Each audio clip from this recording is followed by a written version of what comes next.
heartless mortal. You have inadvertently tuned into the forbidden frequency. It's Zombie Astronauts' Frequency of Fear.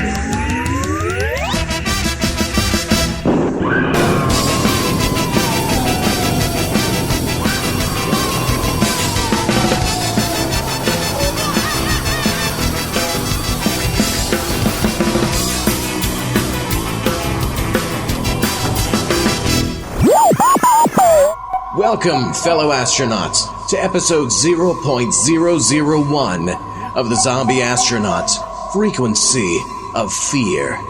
I am your host, the Zombie Astronaut. For our maiden voyage, we'll tune into a little Bela Lugosi. We'll start off with an episode of Suspense featuring Lugosi as eminent psychologist Antonio Basile, a man who's formed an interesting theory. A theory he plans to test out to rid himself of a cheating wife and her lover. Here is Bela Lugosi starring in the classic Suspense episode, The Doctor Prescribed Death.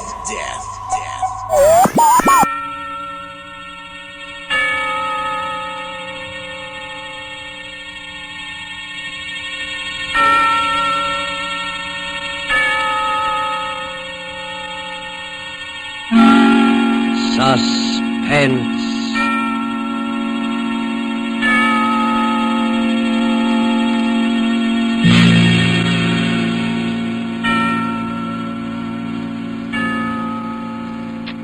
This is the Man in Black, here again to introduce Columbia's program, Suspense.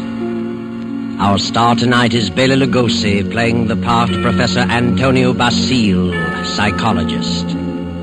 The story is by J. Donald Wilson, who calls it The Doctor Prescribed Death. If you have been with us on these Tuesday nights, you will know that Suspense is compounded of mystery and suspicion and dangerous adventure. This series of tales is calculated to intrigue you, stir your nerves, to offer you a precarious situation, and then withhold the solution until the last possible moment. And so it is with The Doctor Prescribed Death and Bela Lugosi's performance. We again hope to keep you in suspense. Professor Antonio Basile has a theory, but let him tell you about it. As a psychologist, I have worked out a theory I know to be sound. I contend that a person who has decided to kill himself can very easily be turned from this desire to the desire of taking the life of another.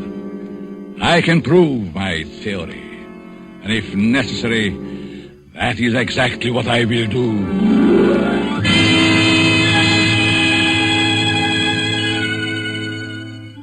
Yes, Professor Antonio Basile has a theory, but only a theory. And he's worried about what his publisher will say, so he visits the editor, whose name is Hellman. Hellman finishes the manuscript and tosses it on the desk. Professor Basile leans forward eagerly and... Well, Hellman, what do you think? Professor Basile, it's purely conjecture, simply a theory, and I wouldn't advise publishing it. I worked on that theory for a long time. I am positive of it. I know it'll work. Suppose it will. What good is it? What good have you accomplished if you can prove it'll work? Are you laughing at me, Hellman? It's so silly. An ordinary human being has suffered reverses, is sick of it all. He wants to leave it all behind. And you say he can be changed to want to kill someone else. I do. Self-destruction and the destruction of other life are closely related in the mind. The dividing line is very thin. It's ridiculous. And you won't publish it? Granger would fire me. Why? He told me that, in his opinion, you should be in the asylum. Mr. Granger said that. Does he think I'm insane?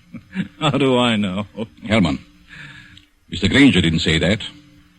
It's you who thinks I'm crazy. You've never liked me. For some reason, you are trying to tear me down. Well, we'll see, Mr. Hellman. We'll see. Now, wait a minute. I'll show you whether my works are illogical. I'll show you whether I'm insane. Oh, calm down. I'm going to make you eat those words. I know you don't like me, but I'm going to prove that my theory is sound. Good night. Wait a minute. Basil, wait. You wait, Hellman. You wait. Yes, wait, Hellman. Wait. Professor Basil, seething with resentment, rushes from the office and strides angrily down the street. Insane, huh? I'll prove my theory. I'll find a subject. I'll find someone who wants to take his own life. And so Basil goes home, late for dinner. He finds a note from his wife, Myra, saying she's decided to attend the opera and will be home around 11:30. Then Professor Basil gets an inspiration. He goes to the bridge over the deep canyon, the bridge called Suicide. And strangely enough, he hasn't long to wait. As he stands against the railing in the fog, a figure appears a few feet beyond, stops, peers over the rail. A sudden gesture prepares to leap. Don't do it. Wait a minute. Listen. Huh? That's very silly. Let go of me. Oh, no. I couldn't do that. I need you. I don't need you. Don't you know this is against the law? You're not an officer. You can't stop me. It's 500 feet to those tracks below. Hard steel rails. And don't believe what they all tell you about not being conscious of what happened. You'd know. People don't die instantly. Let loose. They lie in agony for minutes and sometimes for an hour. It's a horrible death, I know. How do you know? I'm a doctor. Doctor? Yes. I can tell you much simpler ways, much less painful ways and quicker. You're a nice young girl, an intelligent girl. You wouldn't want it to happen this way. Maybe after I talk to you a while, you wouldn't want to do this at all. No. No. Come on. Let's talk it over. Maybe a few minutes' talk will change the entire picture for you. What could you do to help me? If you'll come, I'll tell you. There's a motive back of your wanting to do this, and I'd like to know what it is. Nothing doing. Haven't you any relatives? Any loved ones you'd like to do something for? Yes? Then if you talk with me for a while, maybe I can find my way clear to help those people. You sound crazy to me. Oh, no. I may be many things, but I'm not crazy. All right, I'll... Where? My apartment. Let's go.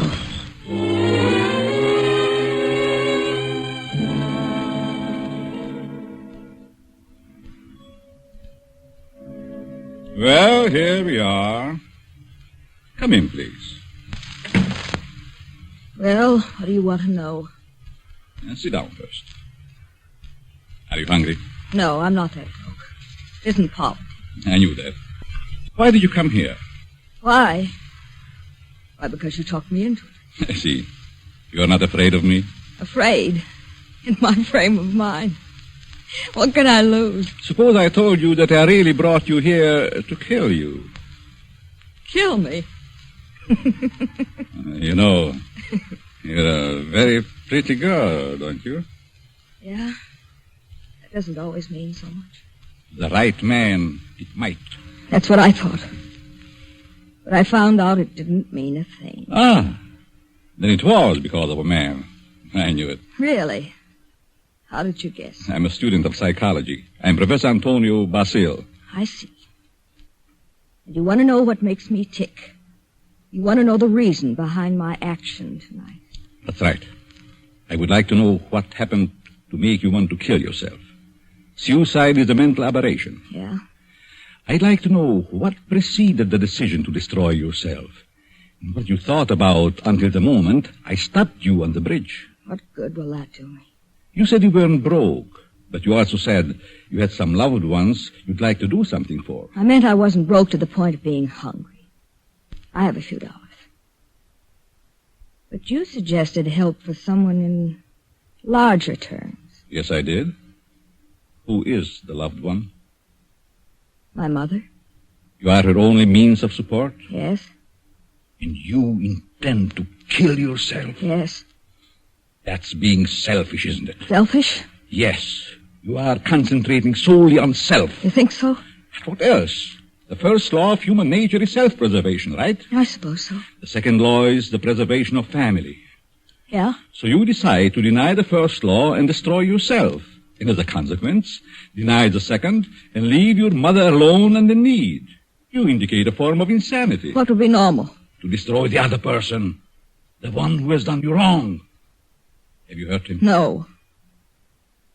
Then the one who has done wrong should be the one to suffer. You have no legal recourse? Legal recourse? No, I haven't, I'm sorry to say. And you would kill yourself to let your poor mother suffer because of the wrong of another.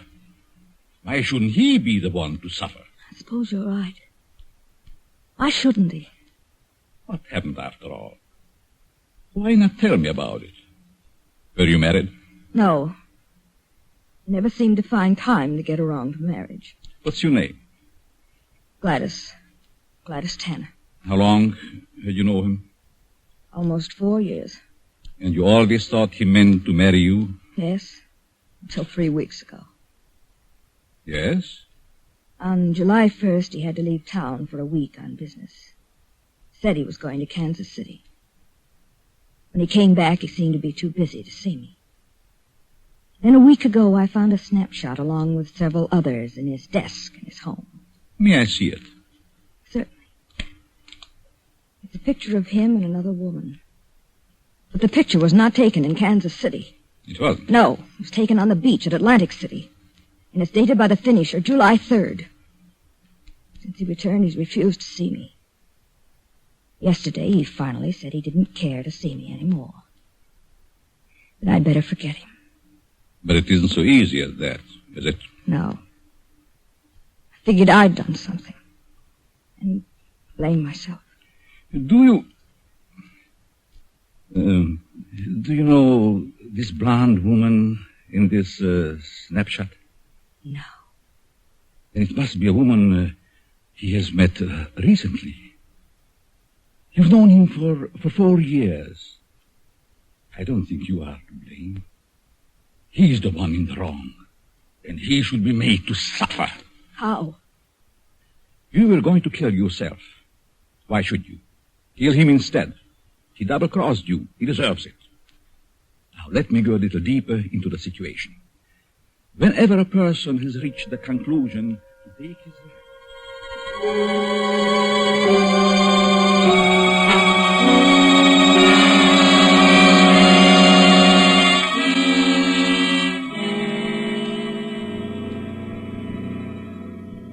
you are sure you have made up your mind, Miss Tanner? Positive.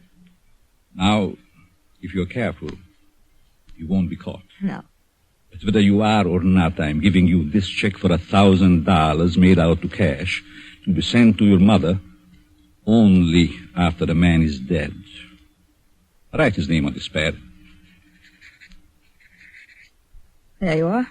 I will know what has happened by the newspapers. I will withhold payment until I learn that you have gone through with it. It'll happen tonight. Very well. You are sure? You are determined? Absolutely. Nothing could stop me. Very good. But just what would happen if I did get caught? You won't get caught if you follow my instructions. I know. Now, here is a small revolver. It'll fit easily in your purse. That's all you need. Be sure to wipe your fingerprints off and leave the gun near the body. Well, goodbye, Dr. Basile. Goodbye, Gladys, and good luck.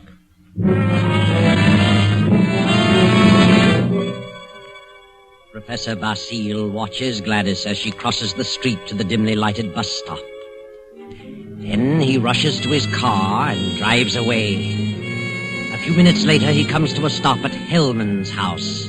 Hellman, the editor who ridiculed his theory. Just a minute. Oh. Hello, Basile. Good evening, Herman. Thought I'd drop out to have a little chat with you. Well, why this time of night? It's kind of late, isn't it? 11. Didn't think that was late for you. No? Yeah, come in. Thanks. Sit down. What's on your mind? I want to talk to you about my theory you ridicule so definitely. My theory about suicide. Oh. Well, I just don't believe it, that's all. And I said I'd prove it, didn't I? Yes, but what are you getting at? It's going to be proved. My theory is going to be proved tonight. Well, that's fine. Go right ahead and prove it. I don't like you, Hellman.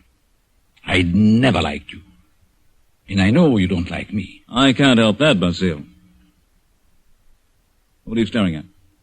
Is there someone here with you? Certainly not. Why? That's a woman's purse on the Davenport. Oh, my secretary dropped by earlier this evening with the manuscript. She must have forgotten it. She's not here now? Of course not. Then I'll continue. I found a subject.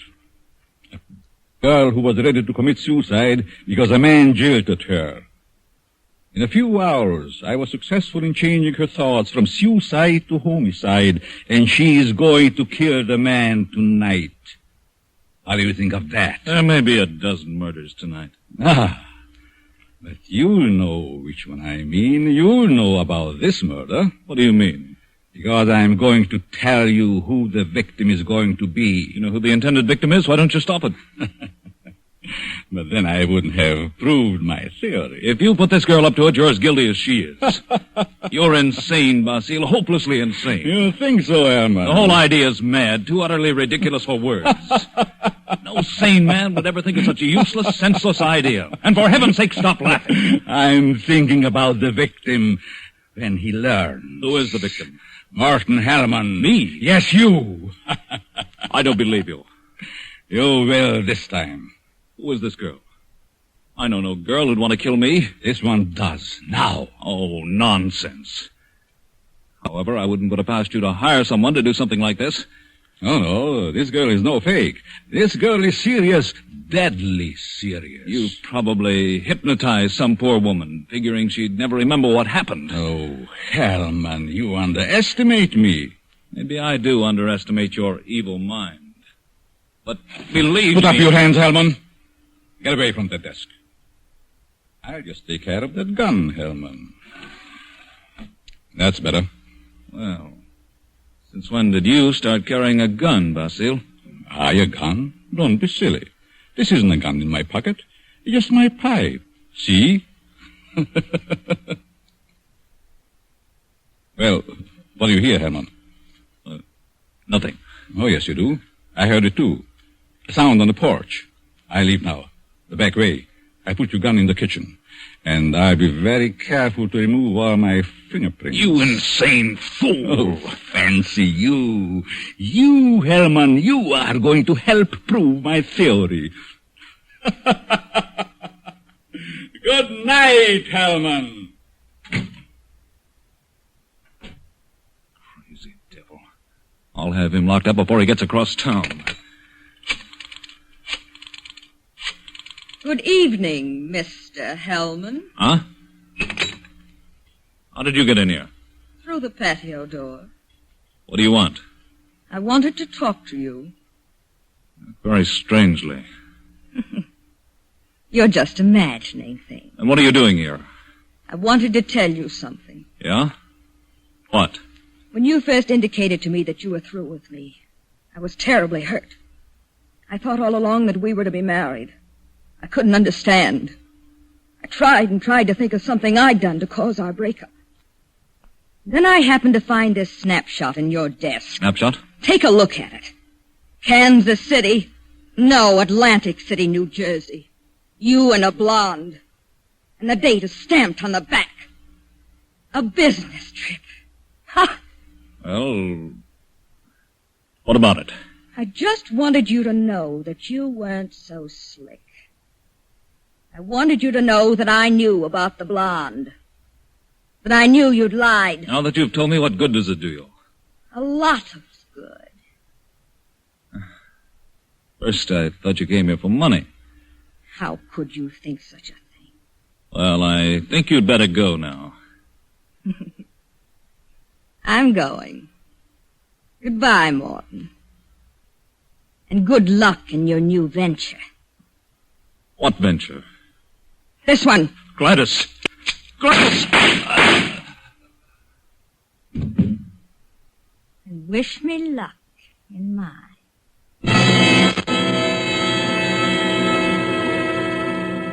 Gladys stands staring a moment at the body of Hellman, then wipes off the gun, drops it to the floor, takes the professor's check from her purse, steps to Hellman's desk and writes a note. Then she puts the note in an envelope with the check, addresses it, stamps it, turns out the lights, and steps out into the dark street. At the corner, she drops the envelope in the mailbox and disappears. Professor Basile heard the shots. His theory worked. Hellman will torment him no more. The perfect crime. So he can go home to his wife now and go to sleep. Myra. Myra. Huh? What? Oh, Antonio. What are you doing asleep on the Davenport? Do you know what time it is? It must be after midnight. I've been waiting for you. How was opera? Oh, fair. Nothing to brag about. Who sang the lead? Belchiati. He wasn't very good. Berghetti. Mm-hmm. He's a poor Othello. Othello? I thought they were doing Aida tonight. No, they switched because someone was ill. They just as soon have stayed home. Have a nightcap, Myra? No, thanks. I'm tired. I think I'll go to bed. I belong presently. Good night.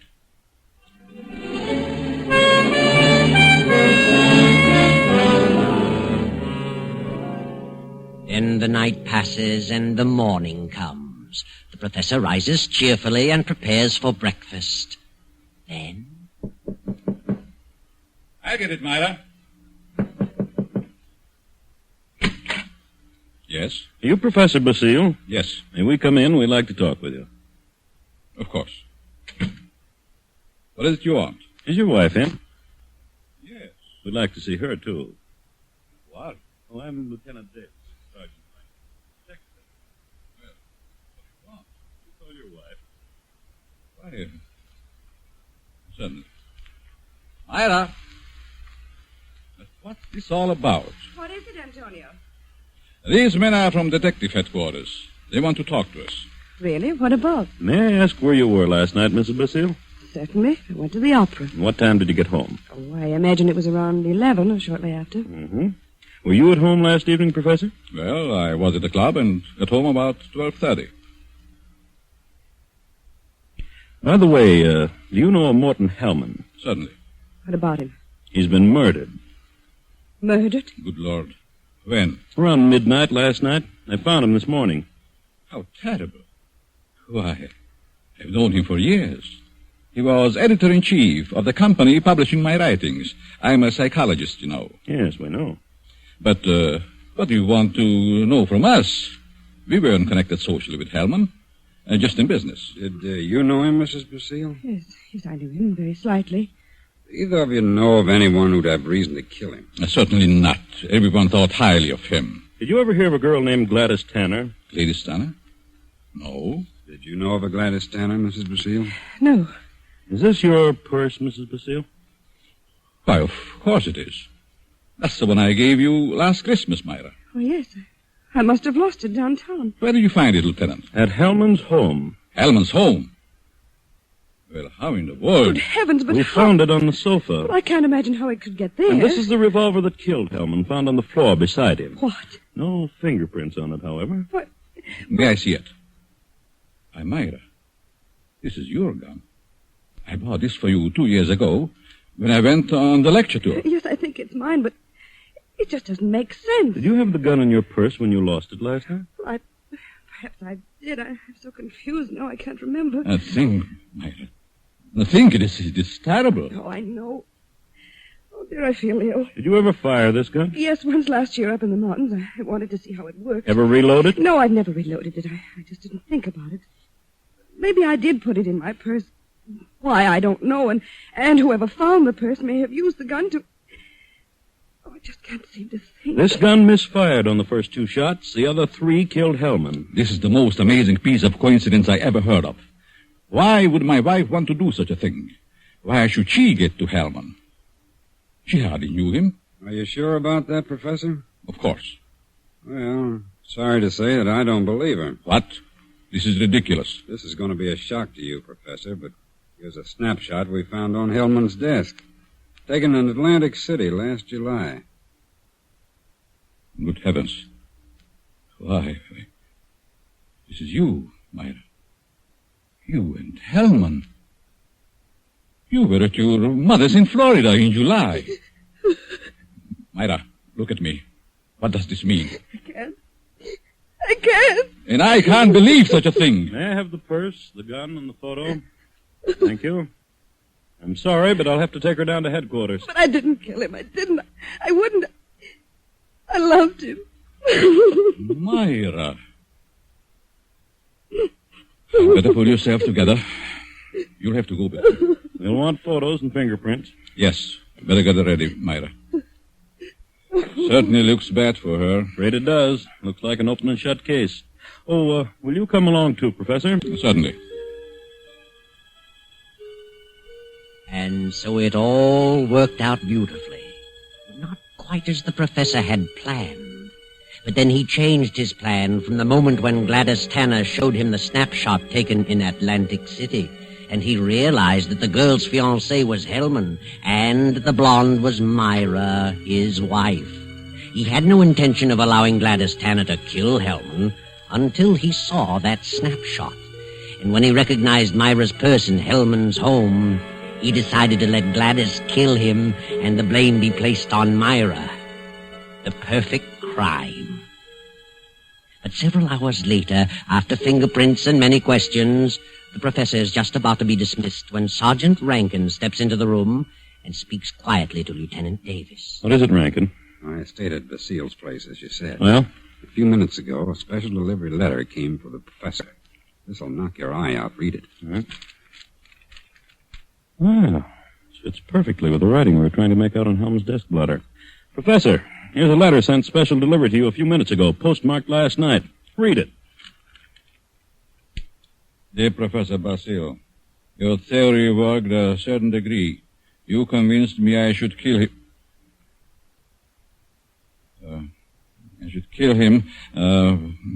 But when that gun you gave me misfired twice, I almost quit. Go ahead, Professor. Read on. Then as I looked at him on the floor, the feeling of self-destruction came back. I'm going ahead with my plan. Here's your check. I won't need it. Besides, I lied to you. I lost my mother long ago. Better luck next time. Gladys Tanner. And a half hour ago, they found her body beneath Suicide Bridge. Well, Professor, your perfect crime has failed. Failed. Yes, failed. Wonderful setup on paper, but your theory backfired and you're up for murder. But I didn't kill him. But you planned it, and you're as guilty as Gladys. Each paid her penalty. Now it's your turn. No.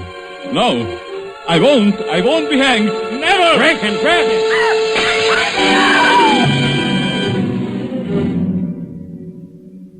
And now the doctor lies on the sidewalk 17 stories below. His entire theory worked in reverse.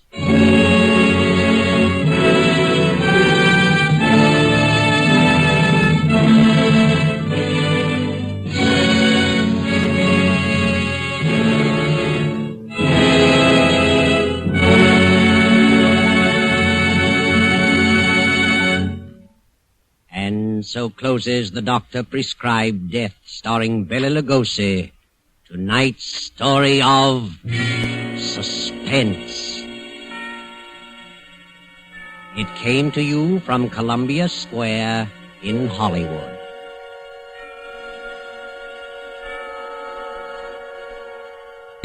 This is the man in black who conveys to you Columbia's invitation to spend this half hour in suspense with us again next Tuesday when we present the noted actor, Mr. Sidney Greenstreet, in The Hangman Won't Wait.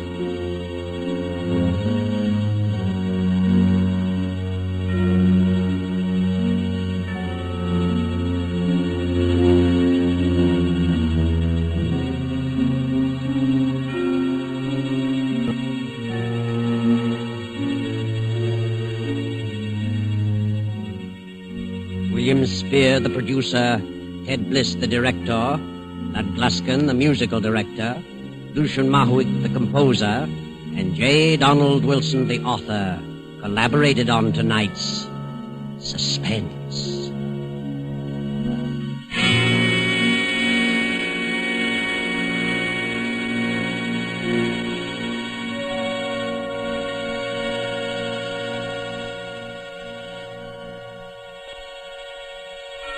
This is the Columbia Broadcasting System. This episode, originally broadcast on February 2nd, 1943, was the only Suspense episode to feature Lugosi. Lugosi did, however, do other radio programs, one of which was Candid Microphone, the Alan Funt program preceding Candid Camera. In this excerpt from Candid Microphone, Bela plays a salesman in a curio shop, trying to sell someone a shrunken head.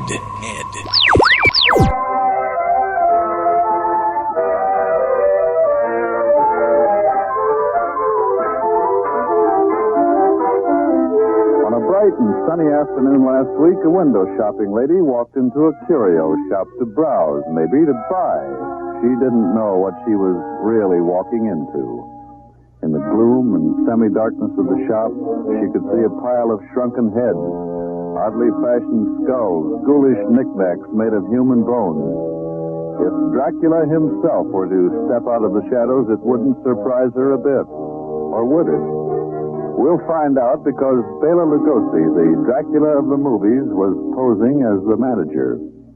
The king of the zombies, with a polite, "Can I help you, madam?" is already talking to the lady. You see, that's an original skull with the original hair on it. Do you like it? It's certainly unusual, but I don't Please. know. These are pieces of my collection. When I travel in Africa and in Asia, I always collect odd things, and I specialize in skulls and human bones, especially if I find one where I knew the person alive. Did you see something like that? Oh, for goodness sake. This was originally an arm bone of a young girl of 9 in Africa. And when she was sacrificed by their gods, then her lover saved that little bone and made a pipe out of it. Isn't that lovely? I'm collecting all these skulls and make different things out of it because that's my hobby. But my supply ran out now. It is a peculiarly sadistic hobby, if I may say so. Isn't it? That's the fascination of it. Is that really a shrunken head, or is it... No, but it is a original size head of a certain tribe of savages. They call it the Pygmies. And that was saved for posterity. Good Lord. And that's the original hair, too? Yes. The original hair. You can touch them. Oh, I can see them. They're not as silky as yours. Yeah. You have a wonderful skull. You know, in a civilized country like America, I cannot get enough skulls. You know, as far as the law is concerned, I need in writing the donation of the party who would like to leave me their skull. Would you do it? No. Perhaps I could manufacture something practical out of it. I could make different things out of that. I imagine you could. You see what I could do? I could make of your skull a tobacco jar like that. So anytime I stop my pipe, I would have to think of you.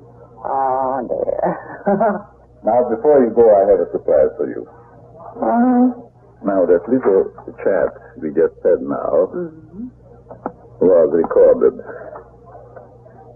Oh, really? And may I introduce myself? My name is Bela Lugosi. Really? The king of the zombies. I don't believe it, because... You don't? No. Now I'll take a bite of your neck. Now, here.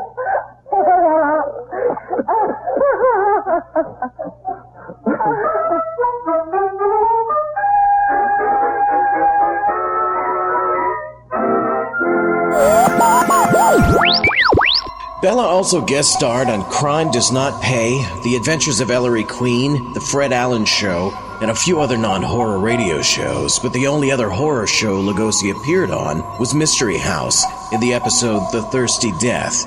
Though the story's a little corny, he does co-star with John Carradine, making it well worth listening to. Since there won't be enough time to feature it here, visit the website at www.zombieastronaut.net and look for the Frequency of Fear link to find it. Here's an homage to Bela Lugosi by horror rockers the 3D Invisibles. This Detroit band formed back in 1981, releasing 3 albums in the late 80s. They continue to appear on various compilations as well as performing live. From 88's Vampires A Go-Go, here's I Wanna Dig Up Bela Lugosi.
For more information on Billy Bones, Crypt Rocker Chris, and Creepy Rick Mills, better known as the 3D Invisibles, see their MySpace page at www.myspace.com/the3dinvisibles, or check the Frequency of Fear link at our website.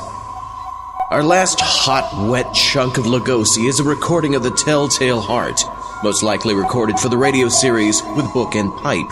It was misplaced by Forrest J. Ackerman in a random record sleeve for quite some time. Listen now to The Telltale Heart. True. Nervous.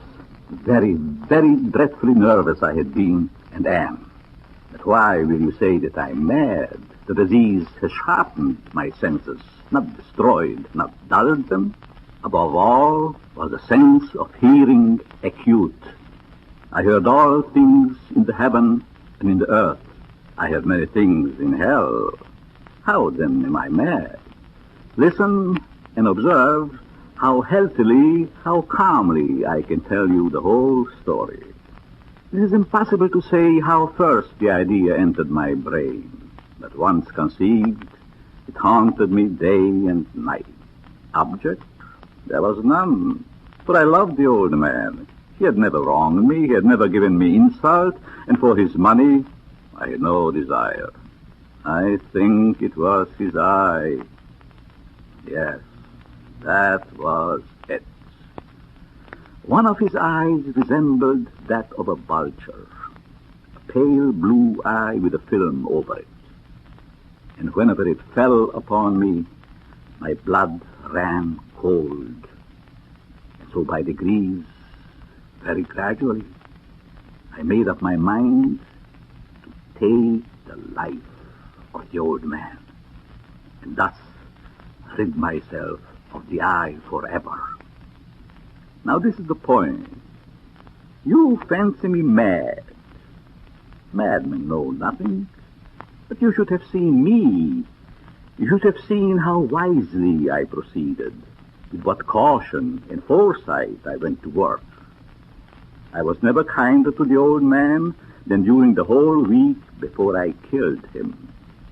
And every night, about midnight, I turned the latch on his door and opened it. Oh, so gently. And then, when I had made an opening sufficient for my head, I put in a dark lantern, all closed, so that no light shone out. Then I thrust in my head. And when my head was well in the room, I undid the lantern cautiously. Oh, so cautiously. I undid it just so much that a single thin ray fell upon the vulture eye. And this I did for 7 long nights, every night, just at midnight. But I found the eye always closed. And so it was impossible to do the work. For it was not the old man who vexed me. It was his evil eye. Upon the 8th night, I was more than usually cautious in opening the door. A watch's minute hand moves more quickly than did mine. When I was about to open the lantern, my thumb slipped upon the thin fastening, and the old man sprang up in bed, crying out, "Who's there?" I kept quite still and said nothing. For a whole hour, I did not move a muscle. In the meantime, I did not hear him lie down. He was still sitting up in bed, listening. Presently, I heard a slight groan, and I knew it was a groan of mortal terror. He had been trying to fancy them causeless. He had been saying to himself, "It is nothing but the wind in the chimney. It is only a mouse crossing the floor."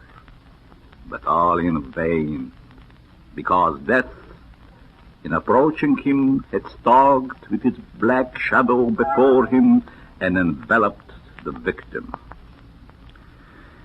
When I had waited a long time without hearing him lie down, I resolved to open a little crevice in the lantern.